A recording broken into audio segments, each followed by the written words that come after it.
Shahar bu podium emas, lekin haqiqiy hissiyot shu yerdan boshlanadi. Street style bu moda emas, bu kayfiyat, erkinlik, shaxsiyat. Ko'cha eng zo'r sahna.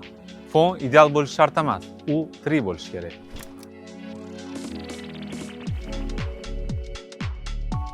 Agar yaxshi fotograf bo'lishni xohlasangiz, hech qachon uyalmasligingiz kerak.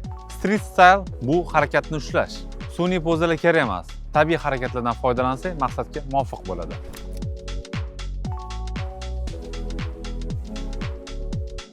Rasmga olmoqchi bo'lgan obyektivni markazga qamab qo'ymang.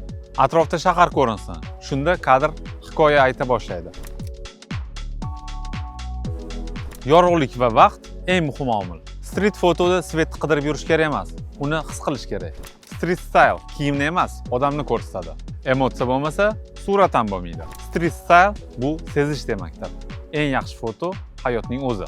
Shaharga chiqib, odamlarni kuzating, harakat va yorug'likni his qiling. Shundagina haqiqiy street fotograf bo'la olasiz.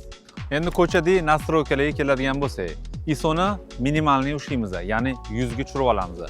Diafragmani maksimal darajada ochib olamiz, masalan 208 diafragmaga. Sababi orqa fonni bizni xira qilib rasmga olishimiz kerak. Vidirshkani bo'lsa, ob-havodan kelib chiqqan holatda qisqaroq qilishga harakat qilishimiz kerak. Masalan 500 yoki 1000 yoki 2000 undan ham balandroq qo'yishimiz mumkin. Quyosh bor yo'liga qarab. Bu bizga nima yordam beradi? Birinchidan, juda ham yorishib ketmasdan kadrimizni o'zimiz xohlagancha qorong'iroq qilishga va harakatdagi odamlarni harakatlari surkalib ketmasdan tiniq chiqishga yordam beradi. Sizlar bilan fotograf Sardor Azimov edi. Bizning rasmiy sahifalarga obuna bo'ling va kuzatishda davom eting.